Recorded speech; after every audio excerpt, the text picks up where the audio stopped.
Hello, you beautiful people. How you doing? Hi, everyone. How's it going? I know it's early in the morning, but come on. Hello, beautiful people. How you doing? Woo! That's much better. How's everyone doing? So, you may recognize some of us. We've been around the Sonic community for a long time. I myself, Pete Titans Creed Nevercoat. I've done YouTube for a long time. Worked with Sven since about 2011, and I've known him since then. But Mr. Sven is who we are here to talk about, and the Sonic Stadium. We have had 25 years of the Sonic Stadium. I've just realized that. A long time. I need me clicker. Where you going? Oh, okay. I need me clicker. It's my first time at SonicCon UK, by the way. I'm having a great time already, even though it's the morning. Usually, I'm the guy organising these shows rather than actually being a guest on it, so it's really nice to meet you all. Who here, show of hands, who did SonicCon in Manchester? Oh, and there's a lot of people here first SonicCon? Fair enough. Anybody here done Summer of Sonic? Sonic Fan Fest? Ooh, a lot of long-timers. So, who was here Summer of Sonic 16? 13? 12? 11? 10? 9? Oh, we got some long-timers in the back there. So, some people might know what we're talking about. I've been there. Right. So, we've got some oldies in the audience. I know that one, which is good. Because 25 years of the Sonic Stadium is a good point to start talking. Because, you know, who was around in 2000 and remembers the PlayStation 2 and a Nokia brick? Oh, look at those hands in the air. Lots of people know that sort of thing. Yeah. I mean, it's funny going back in time and thinking about when I launched this site, because the year 2000 and the year 2001, I launched Sonic Stadium in October 2000, and the very first big earth-shattering news story that happened, that was in January the following year, was Sega left the console business. So I'm like, it was very, oh yeah, we got a woo for that. So PlayStation. Look at that youthful face. Womp womp. So yeah, Sonic Stadium obviously has evolved. Everything's got to start somewhere. And 2000, 2001 was pretty much where the internet really came along out of its own. It stopped being so much dial-up. Everybody loves that sound. And onto mainstream internet. So realistically, when internet was starting to become mainstream, what made you want to go and make a Sonic fan site? Well, that's a very good question, Pete. Thank you for asking that so eloquently. Well, basically, you know, I grew up in the 80s. I was born in the 80s. I grew up in the 90s. Like probably many of you here, you know, I was a 90s kid playing Sega Mega Drive Sonic, Master System, Sonic, Game Gear Sonic, all the Sonics. And growing up as a kid back then was amazing, because you had back then what was called Sonic Mania, before the game Sonic Mania, where we had everything with Sonic's face on it. You had toothbrushes, you had stationery, rucksacks, all the rest of it. And it was just a good time to be a fan as a kid back then. And there was a period of time between like 97 to 2000 where Sonic just kind of died as a franchise. It kind of lied dormant in a lot of us. And I kind of got to a point where the internet was getting quite, you know, popular in terms of mainstream in like 1999. And my school had like an IT department that had like loads of computers there. And I remember just kind of Googling for things that I used to like. And Sonic the Hedgehog was one of those things. And I was the kind of kid, I'm sure a lot of people can relate to this, I was the kind of kid that I was the only person that really liked Sonic as a kid. And I kind of hid that, you know. So I kind of just very secretly went into Yahoo search, because that was the thing at the time. Sonic the Hedgehog, not expecting to find anything really. And to my surprise, I found like so many websites like Sonic HQ, Sonic Foundation, Moogle Cavern. These were like hangouts that I would find myself in and communicating with other Sonic fans and just making friends. And that inspired me, because I thought, well, holy moly, if there's loads of people out there like me who like Sonic the Hedgehog, then you know, why don't I help contribute to this in some way? So back then, you know, it's easy these days, or easier relatively, to kind of become a content creator. Like you can start a YouTube channel, this, or an X account, that. But back in the early, like late 90s, early 2000s, if you wanted to kind of have a space on the internet and make your mark, it was significantly relatively harder. You had to know like HTML coding and various, like how to build a website and things like that. So I remember taking out a book at my high school just to learn how to code HTML, like very rudimentarily. And yeah, one of the first editions of the website that you saw on a slide back there was that first iteration of that. And yeah, just this one here. And I have a lot of nostalgia for it. But yeah, over the years, I just kind of kept changing the layout every 5 minutes because I kept learning on, as I went, how web design worked.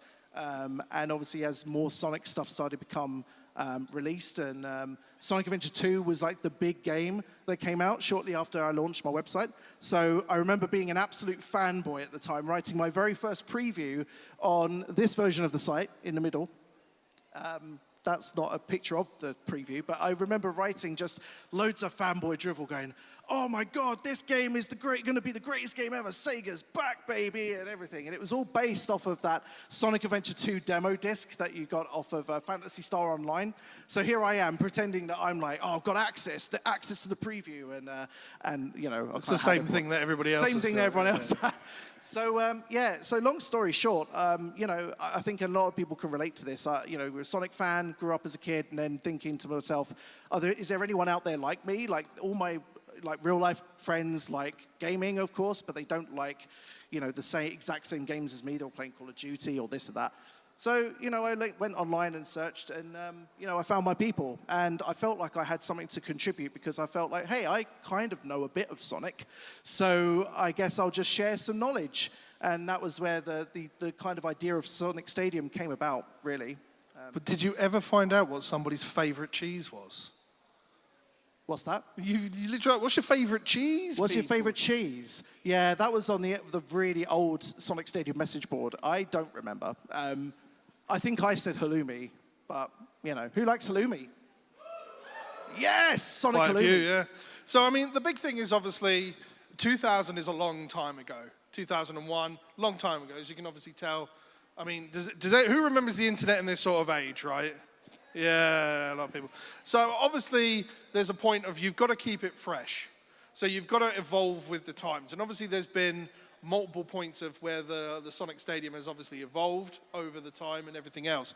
What would you say is the biggest driving force to realistically keep the website fresh, to keep people coming back to it? Yeah, so interestingly, it was only about a year after I launched the Sonic Stadium. It was about 2001. And I was kind of getting a little bit depressed because no one was kind of visiting my forums, no one was visiting my site. It got to a point where I was thinking I renamed, before it was called SSMB or Sonic Stadium Message Board or anything like that, I had Dreadnux's forum, and obviously no one went to it because nobody knows who Dreadnux is, right? So no one went to it, and in a kind of fit of like depression, I just renamed it the Dead Sonic MB. So that was kind of the place where I was at. And I think a lot of people who make content, even these days, they kind of feel the same way, right? They start out with all this kind of passion and hope and inspiration. And then after a few months down the line, they're kind of like... You're just dead inside, like this. Yeah, well, they kind of think, well, is anyone seeing this? Is anyone kind of hearing what I have to say? So I was kind of in that spot. And I had an epiphany kind of in the mid-2001 period where I kind of realized, well, hey, no one's going to come to my website for the same reason that they go to already established websites, right? So no one's going to my site for news. They got Sonic HQ for that. No one's going for community. They've got the foundation for that, or Moogle Cavern. So my idea was to try and differentiate what I had going on to set myself apart from everyone else. And it was kind of like there was like 3 ideas that I launched, and it became part of a broader network, which we'll talk in a minute about. But the 3 key things that I brought up was a little radio station that has lasted since the end of time called Sega Sonic Radio. Does anybody remember Sega Sonic Radio? Anyone remember Sega Sonic Radio? Woo! Livecast, the Sonic Hour, yay! So Sega Sonic Radio was part 1 of that strategy where I thought, if people come to my site to listen to Sonic music, that would be great. That's one unique reason for people to visit. The second one was, what was it? The Sonic Site Awards. So I had like... I wanted to give back to the community, and that was a way of doing that by kind of highlighting other websites that maybe felt the same as me, that had smaller sites that needed recognition. So that was my way of allowing other fans to vote on small and upcoming sites that they felt needed their flowers as well. And the other thing was, what was it? I can't remember. Oh, that was it, the Sonic Fan Club, which, you know, everybody has, like, you know, you can go on DeviantArt even back then now, and, you know, you can post on social these days. But back then, you know, it was difficult to find one unified place for fan creation. So I wanted to kind of make a portal where people could go to that. So that was 3 things that I started off. There's still a few things that are in the TSS network that are still going today. Sonic Show, even though it's moved hands, I mean, Sonic Cage Dome also moved hands, and Sega Driven's still going, and Sega Sonic Radio is still a thing. It's more a YouTube form now, though, right? Yeah, so yeah, a lot of these have kind of evolved over the years, and I should point out that not all of these are like my websites or my initiatives. What you're seeing on this screen, apart from Sega Sonic Radio, Sonic Site Awards, and Sonic Fan Club, and maybe I'll talk about Dreadnuxnet in a minute because that's a little bit of a vanity thing. But most of these on here, they kind of were initiatives started by other people and friends of mine that wanted to kind of jump on board and create like a network, which ended up becoming the Sonic Stadium or TSS network. And for a time, that was, you know, it was really fun and interesting thing to do, because I think if a lot of people went to the Sonic Stadium at that point in time, they were able to then filter through to some of these other network sites if they were interested in things like fan games, which we established Shadow Team for, which was very short-lived. If anyone remembers Sonic Avalanche, the fan game, we made that kind of fan game, and that lasted a bit. But yeah, I mean, some of these, Sonic Spriters Network, Sonic Cage Dome, Sonic Show, Sega Driven. Yeah, I mean, Spriting was really big back in the day as well. Like, Spriting was the big thing. Everybody had like a recolored sprite to differentiate who they were. Green Knuckles. Yeah. Green Knuckles. Oh, who'd do that, huh? But obviously, as we approach like further, that you can see that the site has evolved more as it goes over the age. Social, yeah. Hang on, go back a slide. No. Because I think whenever people talk to me about Sonic Stadium and the one version of the site they remember, it's that one on the far right that they kind of remember the most. I don't know if anyone else kind of remembers that one, or get some cheers in the audience for that one, or I mean, shout if any of these like tickles any nostalgia bells for you, because it's been a while since I've had any of these. But yeah, man, Sonic Riders. I remember Sonic Riders. And don't forget to visit Chowland for all your Chow needs. So obviously, the biggest thing that happened on the internet as we go through it is the advent of social media, the uprising, the uptick of social media. Obviously, big thing. Even Stonksman agrees. So I mean, it's about how we've also changed toward the newer look and like the more current look, which we've got on the far right here. It's pretty much how it looks today, right? But also, it's moving to a point where how do you keep the message board in an advent of social media where Discord specifically is the more preferred form of communication, as well as like the old Twitter, you've got Blue Sky, you've got everything else that exists on there. Who follows Sonic Stadium on socials, by the way? Oh, thank you. Yeah. Most of that is me. Some of it are Americans, so you know, be kind to them. Yeah, it's a good question, Pete. And just to give you some background on that, like the last couple of panels, the whole kind of idea behind sharing some of that information about the network and the different layouts that we've shown you over the years, part of that is about how to kind of stay relevant over the 25 years, because a lot of Sonic fan sites or even content creators these days, they find their hook, they stick to it, and then they kind of stay with it. And obviously people's tastes and trends change over time. So part of changing the layout every 5 minutes, which is what I always get slack for, the network and expanding, you know, what we do and diversifying, you know, how we service the community and how we represent the community in that sense. It's all part of this. How do we evolve the site to make sure we meet other fans online to where they're at? Because at the end of the day, the Sonic Stadium, from my point of view, is meant to be for all of you guys. It's meant to be a place where I can just talk nonsense about Sonic, but also a space where people can gather and talk about Sonic and just enjoy Sonic as well. So that's really the idea behind all that. And obviously, Pete, as you said, social media has become, you know, more and more of a thing that people have transitioned towards away from forums. I think that's still something I'm trying to figure out, but and a lot of people who have like long-time forums are trying to figure out. But I think there's a lot of things that a lot of people are trying to work out about social media. I mean, our thoughts of general people who own the sites aside, you know, social media is still a good tool to meet people. I mean, if it wasn't for forums and bits and pieces, people wouldn't meet. I'm sure there's a lot of people here who have met on social media of some form or another, right? That guy. Yeah, exactly. So, I mean... Yeah. Well, to answer that question directly, you know, some of the things I'm thinking about with regards to social media and, you know, does it compete with forums and stuff? I mean, yes, directly, I guess it does. So where does SSMB and the community and stuff fit into that? But I kind of have a different take on it, which is I think social media is meant to really be supplementary to things like forums. I know that might be, you know, a bit like, guess I'll die about it, because if people are moving away from forums, then I guess no one comes to my forums. But the way I see it is, they just serve two different functions, right? Like social media is very instant, it's very dynamic, and it's very of the moment. And I think crucially, the thing I always think about when it comes to social media and forums is that social media is very much about the self. Like I can create a Twitter account or an X account or whatever you call it now, right now, and just start posting what I had for lunch, what I had for dinner. Oh, I don't like this guy's writing. You just vomit your thoughts out, right? Yeah, just start talking about nonsense, and people will react to that, and it becomes about me, right? It becomes about my thoughts, my opinions, and everything else. When you go to a forum, a lot of this stuff stays consistent. Like, social media is very ephemeral as well, right? You post once, and I cannot, for the life of me, I was trying to do this the other day, trying to find a tweet that I posted on the Sonic Stadium account like a week ago, and I had like, it took me an hour to find it, like what the hell? So, on forums, you can easily find content. It lasts forever. You have that snapshot of forever, as long as the webmasters discourse. Keep paying for the website, it lasts forever. Yeah, right. Yeah. But also forums also is more about community, I believe.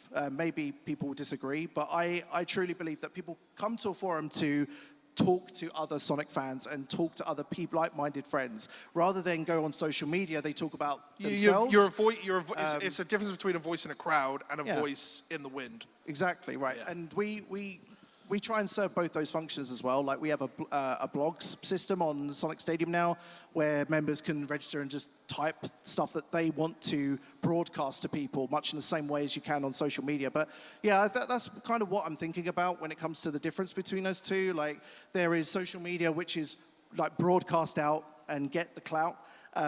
That's a good, do you know, I just thought of that. That rhymes. I should think about that more often. And then forums is more like about having a snapshot and a window of discourse that is, you know, lasts a lifetime, and it's about community and coming together. So, and we've had more sign-ups over the last year to the forums than we've had in the whole 25 years we've been here. So I think people are starting to understand the, you know, what forums offer that's different to social media as well. So that's really I think the big thing about forums is that they also hold a range of opinions, right? Because there'll be like the Sonic boomers, like you and me, all the way who were there from the beginning. But it's something I keep trying to say when I'm doing a Let's Play, right? Everybody's Sonic game or entrance to Sonic media is somebody's first point of Sonic, right? Somebody, you might not like it, but somebody's first Sonic will be Sonic Prime or Sonic Boom or something like that. Somebody's first thing. Like, I remember, I think there was something I pointed out to you that somebody had went and watched Sonic Movie 3 and picked up Frontiers and was like, where are all the humans? What's going on, right? So somebody's entrance point is always weird. And then you've got the forums, which they can find other Sonic fans and be like, oh, well, this is my experience. And then they'll meet other like-minded ones or someone's out of a variety of it.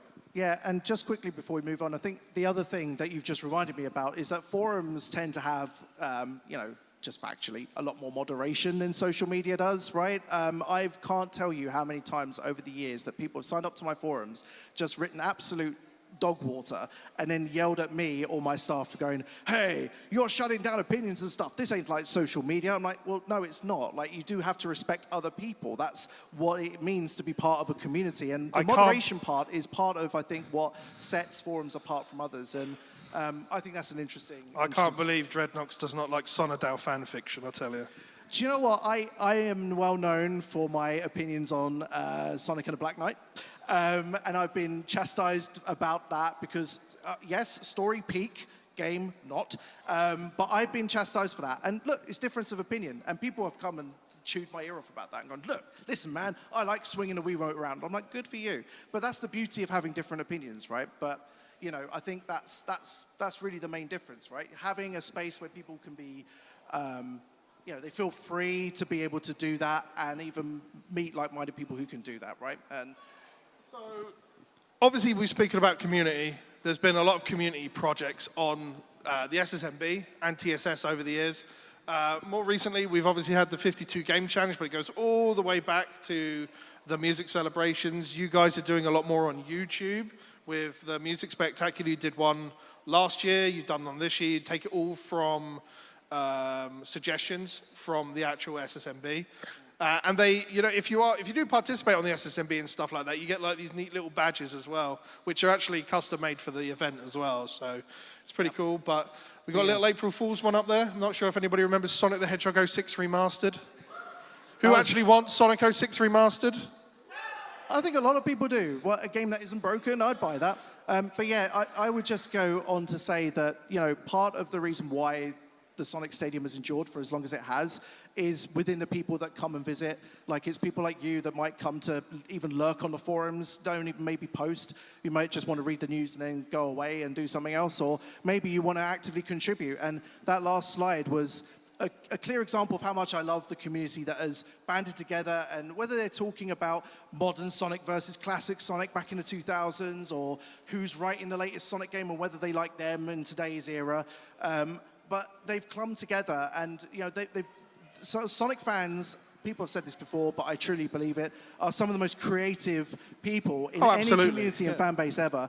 And you know, we've had our forum members club together and create actual music, remix music albums, like 5 of them or something. Yeah, 2011 through 2015, I think. And that was through no input of me. It was just a bunch of people that were on my forums and went, hey, I like Sonic music. I like Sonic music too. Let's make a remix album. Okay, cool. Let's call it Sonic Stadium Music Album 2011. I'm like, that's brilliant.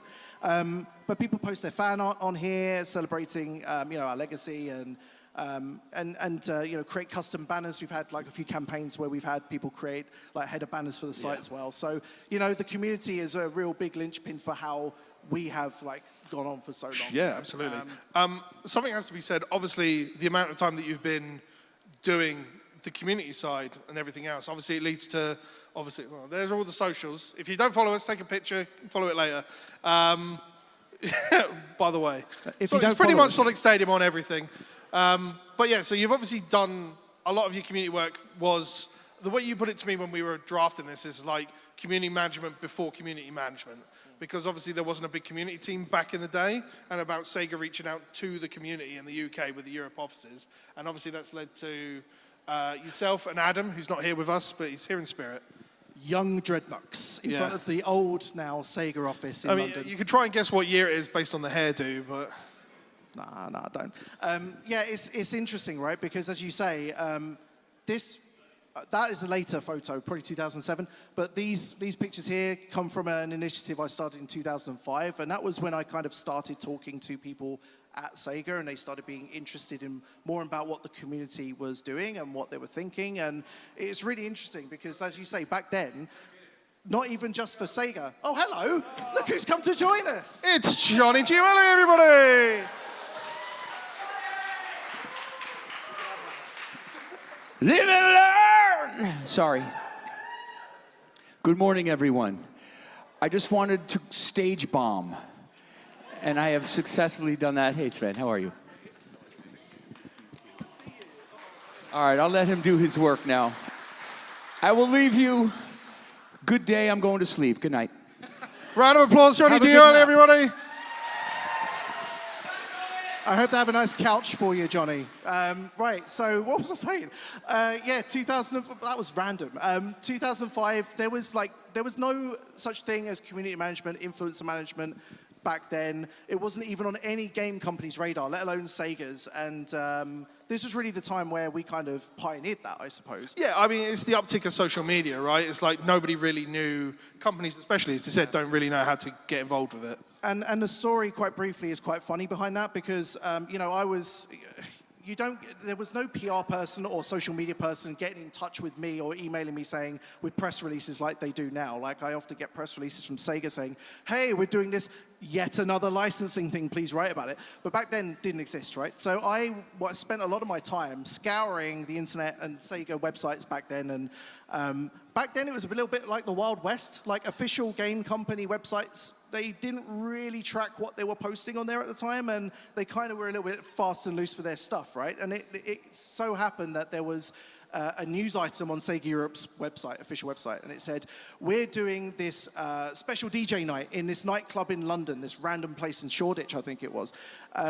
Come along, play the latest upcoming games. Super Monkey Ball this on PS2 and Shadow the Hedgehog that. And none of these games have been released, right, at this point in time. It was like May or April or something, 2005.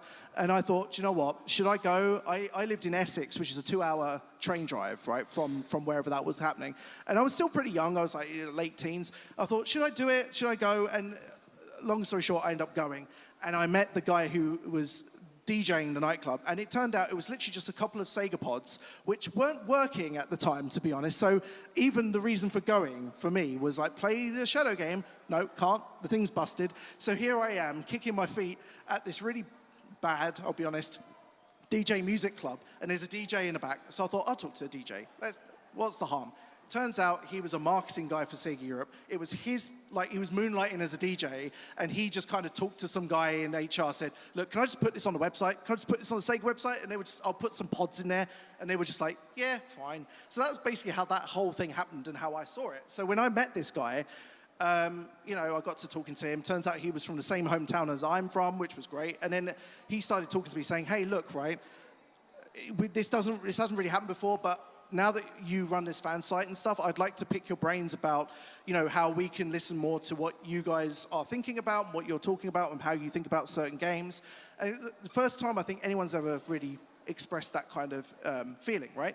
So I ended up going to visit Sega's office about a couple months later, and I remember going to a pub, and there was like about 5 or 6 marketing guys on one side of this pub table, and little old me on the other side, and I'm just sitting there going, hello.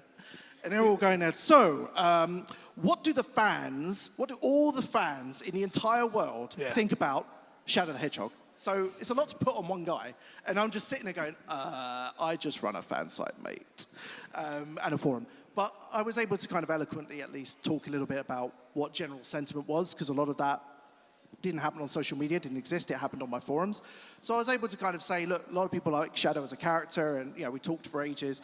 It turned out that from that point on, you know, they were able to give me some access to things like a signed Takashi Iizuka version, copy of Shadow the Hedgehog, which we gave away during the launch week of Shadow the Hedgehog, which we called Shadow Week on the site. Very popular event on the site. And all the stuff you see here is kind of followed on from that. Lots of stories. We did like a T-shirt giveaway for Sonic Riders. That thing up there was like an unboxing for I think there's too many stories than we've actually got time for, you know? Yeah, I will just mention one though, which is this one. A lot of people will have questions about that. Sega invited me to basically dress up as Sonic for a mobile phone game award show in 2005, and I initially said no. I was like, that's a step too far, mate, no.